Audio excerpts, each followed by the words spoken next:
अंधकारी की तरह हम भी कथा में अपने मन को एकाग्रचित करें तो कथा अवश्य कल्याण करेगी। श्रीमद् भागवत का प्रथम श्लोक जिसमें सत्य का ध्यान किया गया है, सत्यम परम धीमहि। अर्थात ये भागवत कहती है कि मैं सत्य से शुरू होती हूं।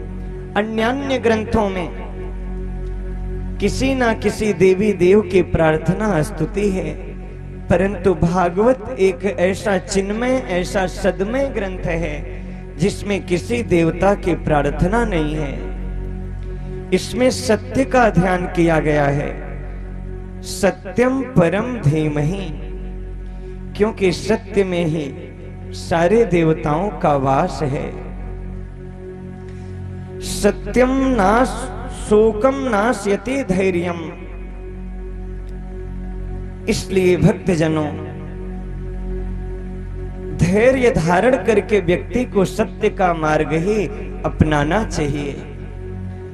और हम अगर विचार करें तो सत्य क्या है।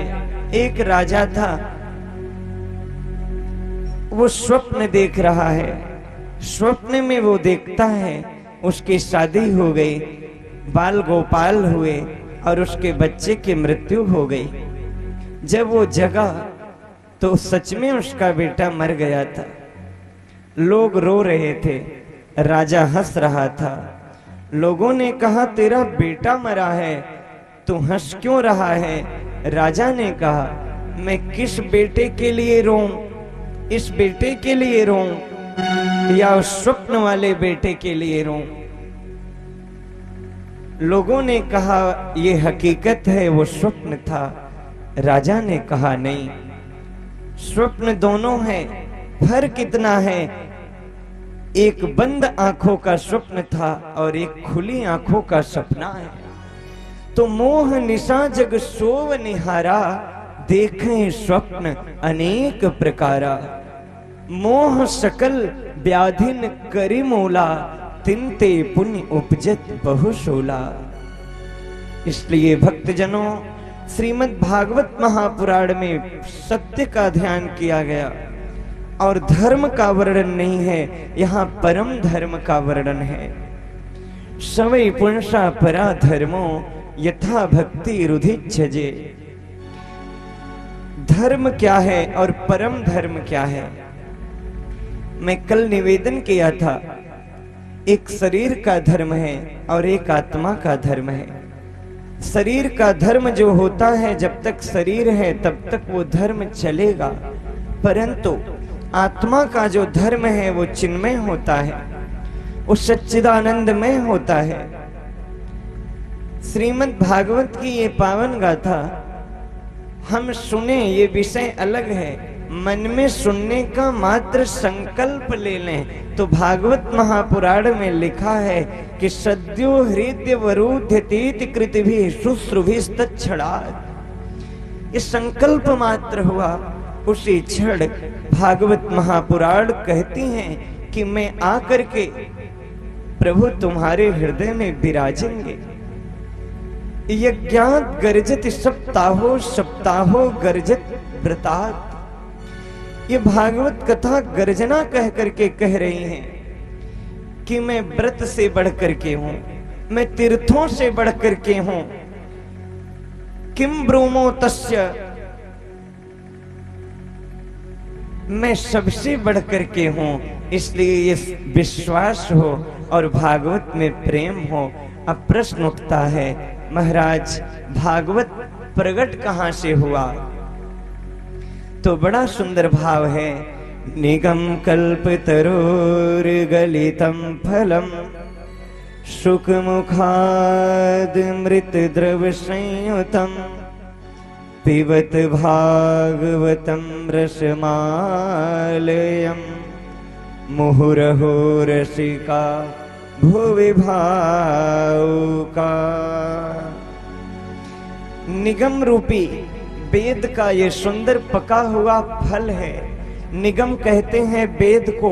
निशेषेण अशेषेण चत्वारि पुरुषार्थिति निगमः। निगम अर्थात वेद। वेद रूपी वृक्ष है और उस पे सुंदर सा भागवत का पका हुआ फल लगा है। अगर किसी फल में तोता अपना मुंह लगा दे तो वो फल बड़ा मीठा हो जाता है। तो भागवत रूपी फल में भी तोते का मुंह लगा है। सुख मुखाद, फिर क्या हुआ? बोले अमृत द्रव संयुतम, अमृत के तुल्य हो गया। तो इसे क्या करें? बोले पिबत भागवतम रसमालयम। इसे पीने के लिए कहा गया है। पीने के लिए क्यों कहा गया? क्योंकि सुनते समय व्यक्ति कुछ बोल भी सकता है, परंतु अगर कोई पानी पी रहा है या कुछ पान कर रहा है तो वो जल पीते समय कुछ बोल नहीं सकता। अगर वो बोलेगा तो फिर वो पानी जो है अटक जाएगा। अर्थात भागवत संकेत कर रही, जब तुम कथा सुनना तो इधर उधर की बातों से अपने चित्त को कुछ देर के लिए हटा लेना। आज सबसे बड़ा विषय क्या है? सबसे बड़ा कारण क्या है कि हमारा मन जो है अत्र तत्र सर्वत्र भटकता है, परंतु जहां लगना चाहिए वहां लगता नहीं। और जिसका मन लग गया समझो उसका बेड़ा पार हो जाता है। मन से ही रीत प्रीत, मन ही दिलाता मीत, मन ही दिलाता मुक्ति, मन ही डालता सुकर्म में अड़ंगा है। मन यदि मरीज तो लजीज कोई चीज नहीं, मन यदि चंगा तो कठौती में गंगा है। जिसका मन पावन बन गया उसे सब कुछ प्राप्त हो जाएगा। अब मन कैसे सुंदर बनेगा? बोले मन को अभ्यास के द्वारा प्रभु चरणों में लगाओ। एक गुरु का एक शिष्य था, वो प्रेत सिद्ध कर लिया। अब बार बार प्रेत उसके पास आ जाता और प्रेत कहता मुझे काम बताओ, मुझे काम बताओ। शिष्य कहता जाओ गैया को बांध दो, प्रेत आ गया, बांध दिया। दूसरा काम दो, जाओ चारा डाल दो, आ गया। दूसरा काम दो, जाओ चारा काट के लाओ, दूसरा काम दो। प्रेत क्षण भर में सारे काम को कर देता।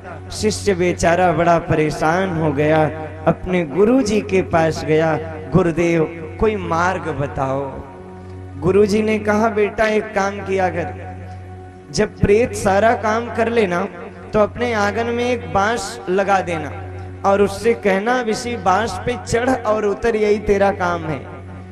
और जब ये काम तू करता रहेगा बाकी और कोई काम होगा मैं बुला लूंगा। अब वो प्रेत वही करता रहा और शिष्य को भी छुटकारा मिल गया। वो प्रेत कौन है? हमारा मन ही वो प्रेत है। ये मन रूपी प्रेत भी हमेशा कुछ न कुछ करना चाहता है, ये खाली नहीं बैठना चाहता है। कुछ न कुछ कुतरता रहता है, करता रहता है। फिर क्या करें? बोले मन रूपी प्रेत के लिए एक उपाय है, अपने हृदय रूपी आंगन में माला झोली रूपी बांस लगा देना और अपने मन रूपी प्रेत को कहना अब इसी पे चढ़ उतर, श्री कृष्ण श्री कृष्ण श्री कृष्ण, इसी पे चढ़ उतर। धीरे धीरे मन जो है ना सहज शांत हो जाएगा। श्रोताओं, श्री राम कृष्ण परमहंस ऐसे ईश्वर उपासक, उन्हें बचपन में ही ज्ञात हो गया कि ईश्वर ही एक शक्ति है जो सारे विश्व को संचालित करती है। आज व्यक्ति संदेह में है, भगवान है या नहीं है, विषय है, वो संदेह में है। पता नहीं मैं पूजा करता हूं प्रभु हैं भी कि नहीं है ना? ऐसा संदेह प्रायः होता है। परंतु जब ये संदेह हो तो विचार कर लेना कि जो आम के अंदर मिठास पैदा कर रहा है, जो नीम के अंदर कड़वाहट पैदा कर रहा है, जो मोर के अंदर मोर के पंख में सुंदर चित्रकारी कर रहा है, जो कोयल के कंठ में सुंदर मधुरता भर रहा है, कोई ना कोई तो ऐसी शक्ति है ना जो नारियल के फल के अंदर जल का संचार कर रही है। वो एक शक्ति है जो पूरे विश्व को चला रही है। परमहंस जी बड़े सुंदर विचारक थे और अच्छे अद्भुत ज्ञानी भी थे, आस्तिक थे। उन्होंने बचपन से ही मन में ठान लिया कि मैं जीवन में भगवान को अवश्य प्राप्त करूंगा। शक्ति के बहुत बड़े उपासक थे, आदि शक्ति, परम्बा, अंबा, जगदम्बा के बहुत बड़े उपासक। कुछ नहीं करते, माँ के सामने बैठ जाते और दोनों नेत्र सजल करके आंसू की धारा बहाते। वो परम्बा, अंबा माँ जगदम्बा है। माँ का हृदय बड़ा दयालु है और माँ परमहंस पर रीझ गई। माँ प्रसन्न हो गई और अपना दर्शन मैया ने रामकृष्ण परमहंस को दिया और रामकृष्ण परमहंस की अनुभूति के द्वारा विवेकानंद को भी दर्शन की प्राप्ति हुई। एक बार परमहंस जी के पास एक व्यक्ति आया और वो कहने लगा, मैंने सुना है तुम्हें काली का दर्शन होता है। स्वामी जी बोले, तूने ठीक सुना है। तो जब कभी काली तुझे दर्शन देने आए ना तो उसे मेरे घर पे भेज देना। कुछ अभिमानी जीव ऐसे होते हैं जो भगवान को भी, भगवान के कार्य को भी नहीं समझ पाते। परमहंस जी तो अच्छे विचारक थे। परमहंस ने कहा, अवश्य भेजूंगा, परंतु भेजना कहाँ है, कोई पता तो बता। वो अपना विजिटिंग कार्ड निकाल के दिया, मैं यहीं पे मिलूंगा। परमहंस ने कहा, ये तेरे मकान का पता है, मुझे तेरा पता चाहिए। वो एक और कार्ड निकाल के दिया, मैं यहां भी मिल जाऊंगा। बोले, ये तेरे दुकान का पता है, मुझे तेरा पता चाहिए। एक कार्ड और निकाल के दिया, कभी कभी मैं यहाँ भी मिल जाता हूँ। बोले, मुझे इन सब पता की जरूरत नहीं है, मुझे तो बस तेरा पता चाहिए। वो बेचारा सोच में पड़ गया कि मेरा पता क्या है। चरणों में गिर पड़ा, गुरुदेव मुझे अपना तो पता ही नहीं है। बोले, जिस दिन तुझे अपना पता हो जाएगा ना कि तू वास्तव में कौन है, उस दिन काली माँ को भेजना नहीं पड़ेगा, बल्कि काली मैया खुद तेरे घर अपने आप चली जाएगी, अपने आप चली जाएगी। विचार करना भक्तजनों, हम वास्तव में कौन हैं? आज आपका जो भी नाम है, ये नाम आपको किसने दिया? परिवार ने दिया, घर वालों ने दिया, समाज ने दिया, परंतु वास्तव में हम कौन हैं? बोले, ममैवांसो जीव लोके जीव भूतः सनातनः। हम वास्तव में परमात्मा के सनातन अंश हैं। ईश्वर अंश जीव अविनाशी, हम परमात्मा के अविनाशी अंश हैं। और जब भगवान के अंश हैं तो हमारे अंदर भी तो वही गुण होगा ना जो परमात्मा में गुण विद्यमान है। बिल्कुल होगा, लेकिन कब होगा? बोले, जो नर फूलों की सैया को तजकर कांटे के पथ को अपनाता है, वो इस वसुधा पर नर से नारायण बन जाता है। जिसके अंदर वो प्रेम होगा, वो त्याग होगा, वो समर्पण होगा, फिर वो नारायण की सृष्टि समदर्शिता में आ जाएगा। आज लोग कहते हैं, मैंने उसको जीत लिया, मैंने उस पे विजय प्राप्त कर ली। अरे, अगर तुमने किसी को जीत ही लिया तो तुमने कौन सा तीर चला दिया? अगर जीतना है तो सबसे पहले अपने क्रोध को जीतो। अगर जीतना है, अपने काम को जीतो, अपनी बुरी आदतों को जीतो, अपने अंदर की कुरीतियों को जीतो, अपनी दुष्प्रवृत्तियों को जीतो, अपने दुष्स्वभाव को जीतो, अपने खराब आचरण को जीतो। जब इन सबको जीत जाओगे ना तो ये समाज तुम्हें महापुरुष की श्रेणी में अपने आप बैठा देगा, तुम्हें राम की श्रेणी में बैठाएगा, तुम्हें श्याम की श्रेणी में बैठाएगा, तुम्हें महावीर बना देगा, तुम्हें गौतम बुद्ध बना देगा, क्योंकि इन महापुरुषों ने ऐसा करके दिखाया है। राम और कृष्ण के आने की कोई जरूरत नहीं थी। चाहते तो रावण को मारना तो चुटकी बजाने का काम था। 14 भुवन एक पति होई, भूत द्रोह तिष्ठई नहीं कोई, भ्रिकुट विलास सृष्टि लय होई। उसके लिए रावण का मारना कौन बड़ी बात थी। फिर राम जी क्यों आए? जानते हो राम जी क्यों आए? क्योंकि राम जी आए, हमारे लिए आए, राम जी आए, आपके लिए आए, पूरे समाज के लिए आए, क्योंकि मानवता मर रही थी, तब मेरे राम को आना पड़ा। राम नहीं मिलते ईंटों के गारों में, राम नहीं मिलते दुनिया के झूठे नारों में। राम मिले हैं वचन निभाती आयु को, राम मिले हैं घायल पड़े जटायु को, राम मिले हैं पंचवटी की छावों को, राम मिले हैं अंगद वाले पावों को, राम मिले हैं ममता की माँ कौशल्या को, राम मिले हैं पत्थर बनी अहिल्या को।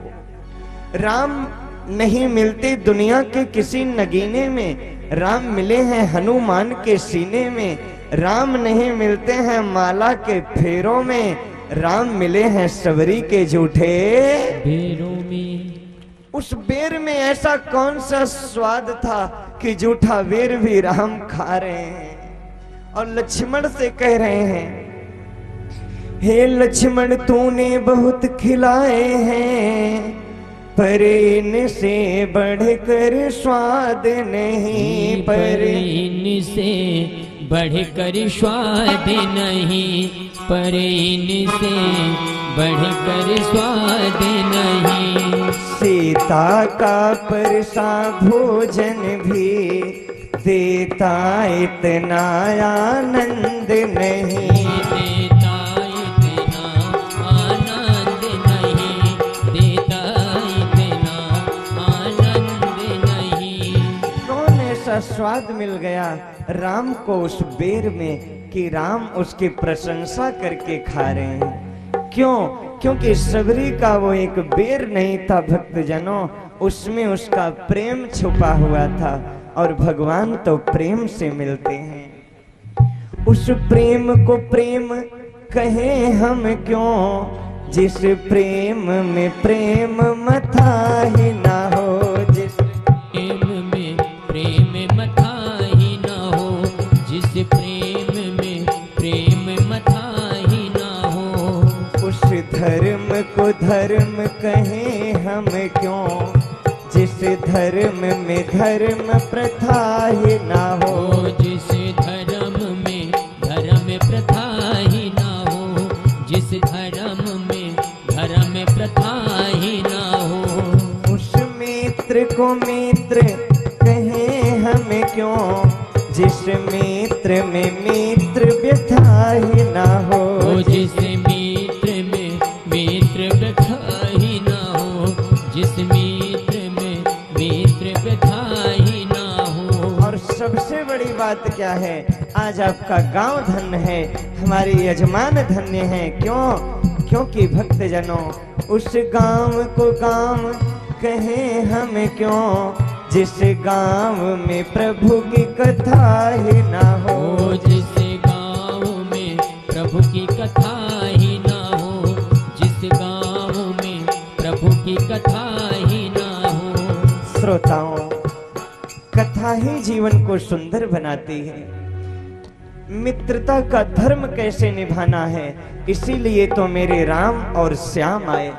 धर्म की मूलतः वास्तविक परिभाषा क्या है, इसीलिए तो भगवान आए।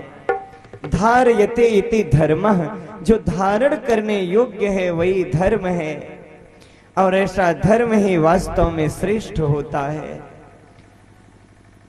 रत्ती मात्र भी आडंबर ना हो, रत्ती मात्र भी बनावटीपन ना हो, और जब समर्पण की भावना होगी तो तुम्हारा जीवन यज्ञ बिल्कुल पूरा हो जाएगा। जैसे विश्वामित्र को अपना यज्ञ पूरा करना था तो राम और लक्ष्मण को ले आए थे ना, तभी तो उनका यज्ञ पूरा हुआ।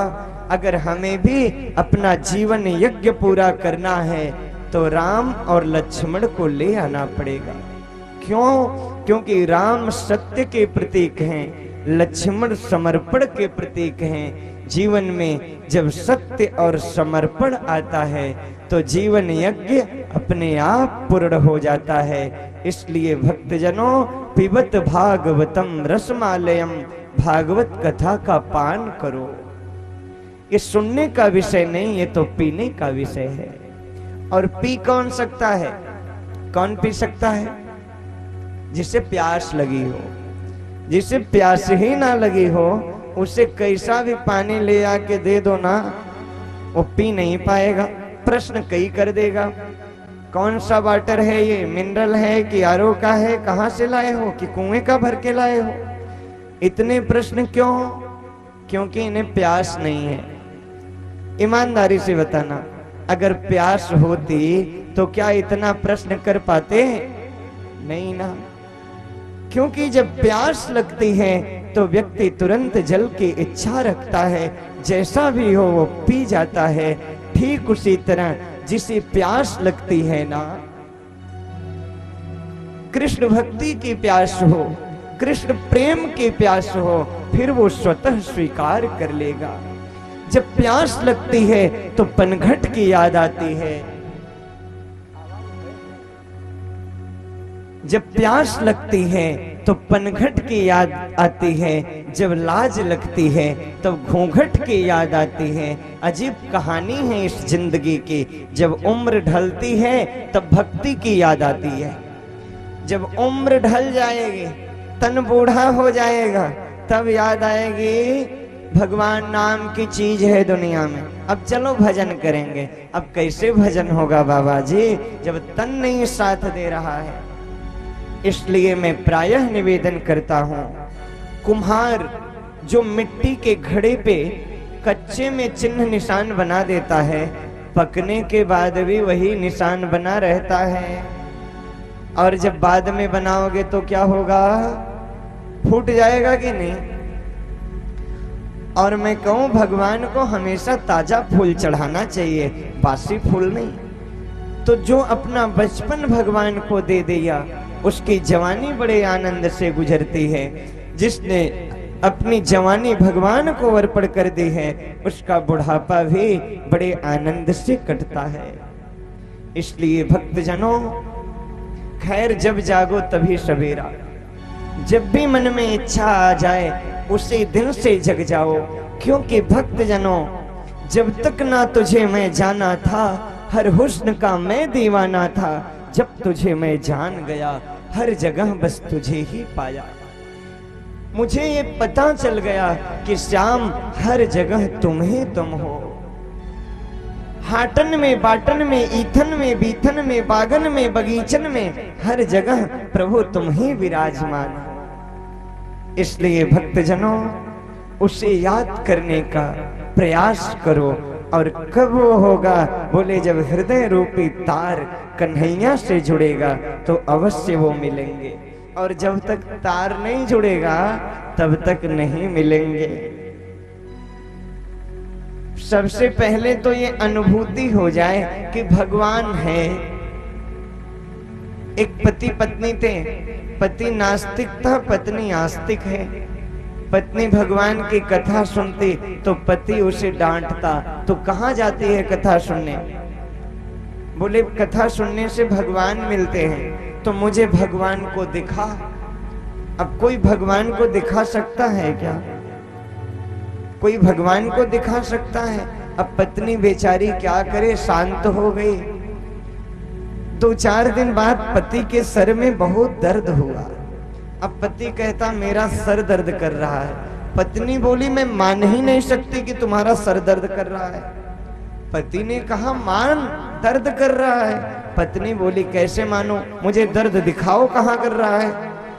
बोले दर्द दिखाने वाली चीज नहीं है, दर्द तो एक अनुभव का विषय है, मैं अनुभव कर रहा हूं। पत्नी बोली स्वामी जब आप अपने दर्द का अनुभव कर रहे हो, सर दर्द अनुभव हो रहा है, तो क्या कथा सुनने से हमें कृष्ण का अनुभव नहीं हो सकता? हमें परमात्मा का अनुभव नहीं हो सकता?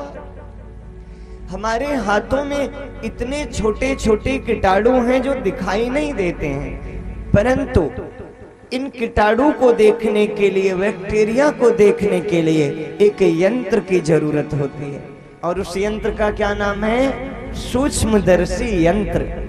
तो जब एक साधारण से सड़े गले कीटाणु को देखने के लिए सूक्ष्मदर्शी यंत्र की जरूरत पड़ेगी, तो क्या कृष्ण को जानने के लिए प्यारे मंत्र की जरूरत नहीं पड़ेगी?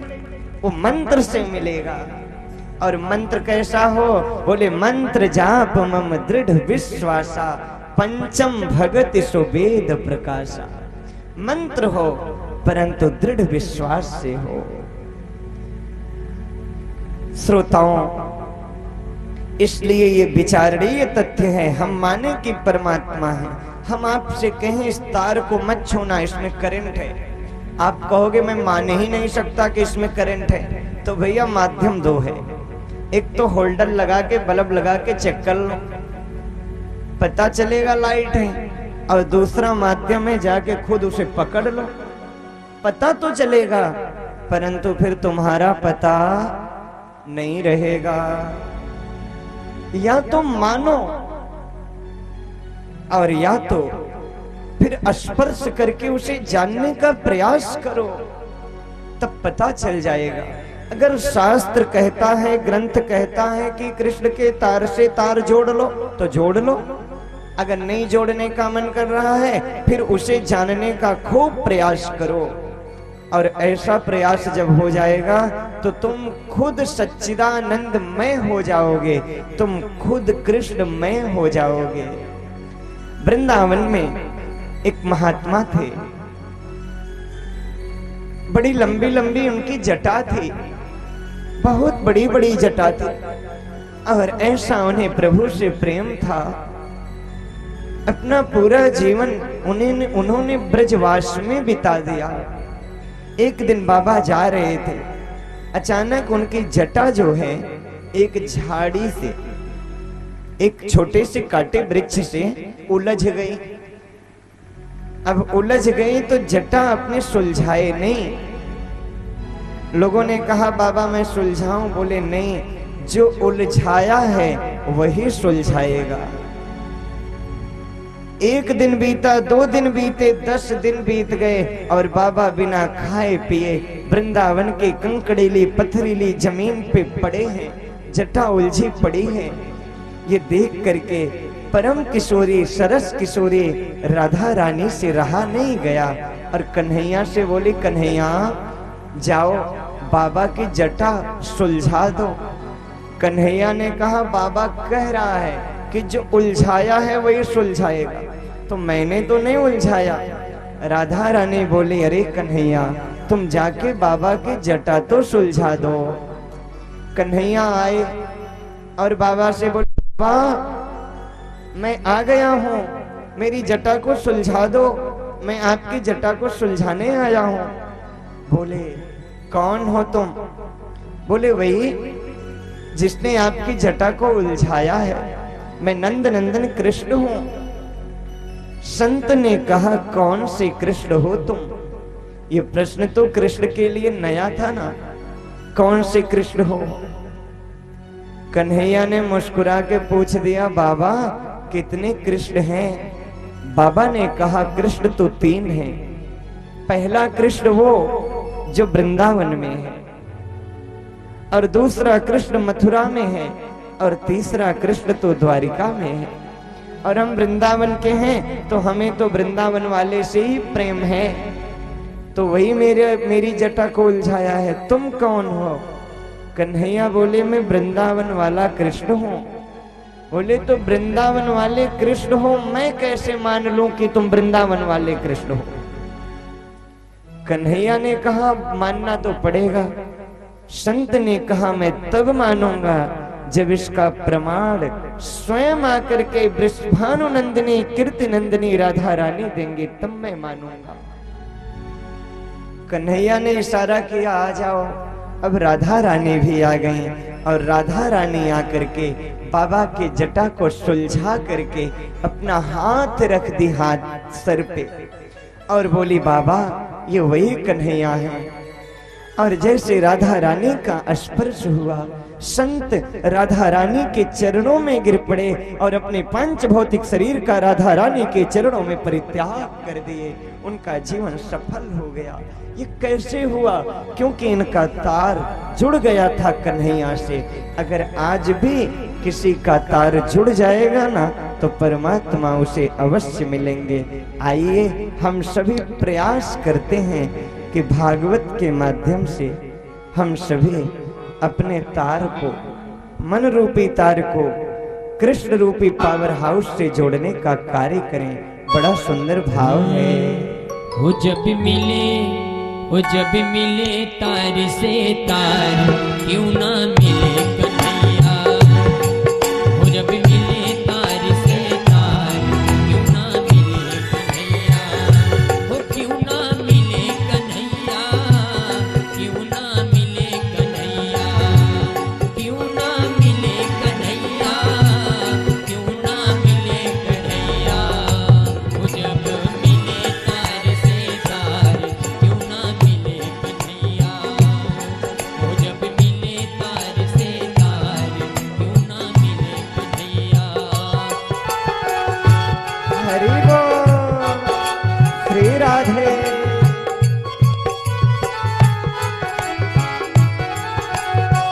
माधव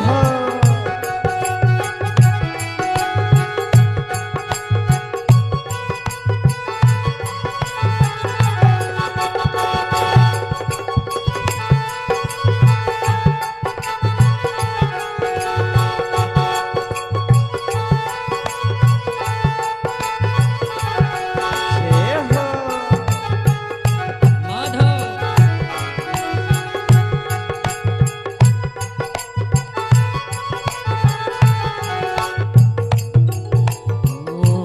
हाजी मिले कन्हैया, हे जी मिले कन्हैया, हे जी मिले कन्हैया, हे जी मिले कन्हैया।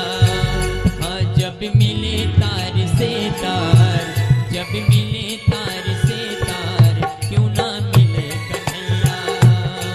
हाँ मिले तार से तार, क्यों ना मिले कन्हैया। जो होवे सच्चा यार, जो होवे सच्चा यार, क्यों ना मिले कन्हैया। जो होवे सच्चा यार, क्यों ना मिले कन्हैया।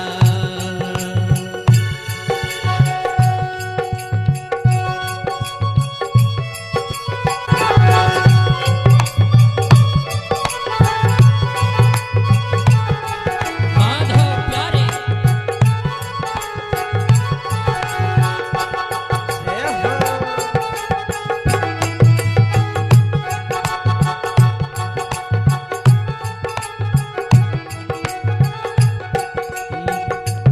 हे मिले कन्हैया, क्यों ना मिले रघुरैया।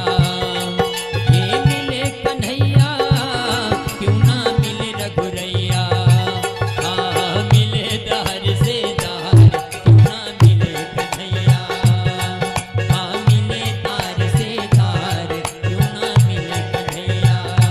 हे जी मिले तार से तार, क्यों ना मिले कन्हैया।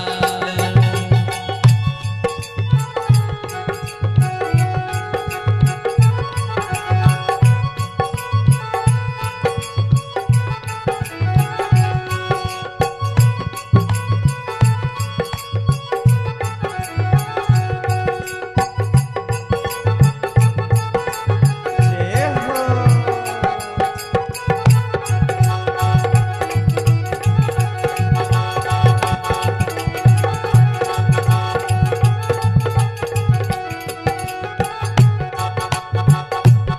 ये अपनी बिगड़ी आप संभालो। हाँ अपनी बिगड़ी आप संभालो। ये श्वास श्वास पर माधव गालो।